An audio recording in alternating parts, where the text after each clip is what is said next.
देखिए, गुजरात में clean sweep की हैट्रिक लगाने के लिए प्रधानमंत्री नरेंद्र मोदी गुजरात के 2 दिवसीय दौरे पर हैं। प्रधानमंत्री मोदी के 2 दिवसीय दौरे का आज दूसरा दिन।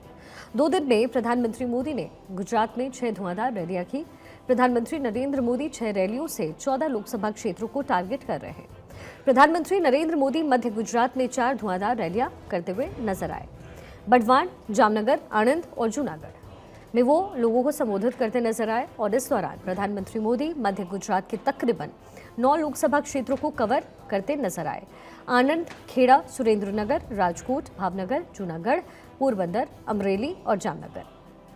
गुजरात में बीजेपी सूरत की सीट को पहले ही निर्विरोध जीत चुकी है। ऐसे में सूबे में 7 मई को 25 लोकसभा सीटों के लिए वोट डाले जाएंगे और इसके लिए चुनाव प्रचार 5 मई को खत्म हो जाएगा। प्रधानमंत्री ने गुजरात दौरे के दूसरे दिन आणंद में जनसभा को संबोधित किया और इस दौरान पीएम मोदी ने कांग्रेस पर जमकर हमला बोला।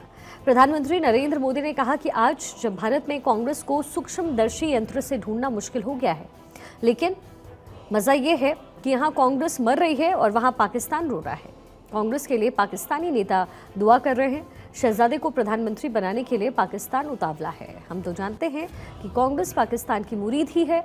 पाकिस्तान और कांग्रेस की यह पार्टनरशिप पूरी तरीके से एक्सपोज हो गई है। पीएम मोदी ने अपने संबोधन के दौरान कांग्रेस और उसकी सहयोगी पार्टियों को 3 चुनौतियां दी। उन्होंने कहा कि कांग्रेस को मेरी 3 चुनौतियां हैं। उन्होंने कहा कि कांग्रेस और उनके सहयोगी देश को लिखित में गारंटी दें कि वो संविधान बदलकर धर्म के आधार पर मुसलमानों को आरक्षण नहीं देगी, देश को बांटने का काम नहीं करेगी। इतना ही नहीं, प्रधानमंत्री मोदी ने कहा कि पहले लव जिहाद और फिर लैंड जिहाद और अब वोट जिहाद चलाया जा रहा है। को पता चला होगा, कांग्रेस के लिए अब पाकिस्तानी नेता दुआ कर रहे हैं। शहजादे को प्रधानमंत्री बनाने के लिए पाकिस्तान उतावला है। आपने कल देखा होगा।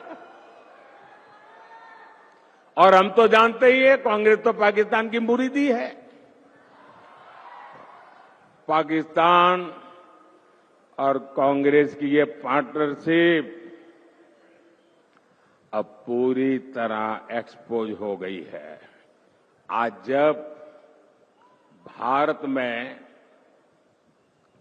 कांग्रेस कमजोर हो रही है, यानी सूक्ष्मदर्शक यंत्र लेकर के भी कांग्रेस को ढूंढना मुश्किल हो रहा है। लेकिन मजा ये है कि यहां कांग्रेस मर रही है और वहां पाकिस्तान रो रहा है। बीते दशकों में क्षेत्रीय दलों ने कांग्रेस के वोट बैंक में भी सेंधमारी कर दी।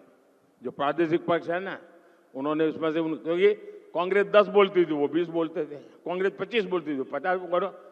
उनको पता चल गया है कि कांग्रेस को मारने का यही तरीका है।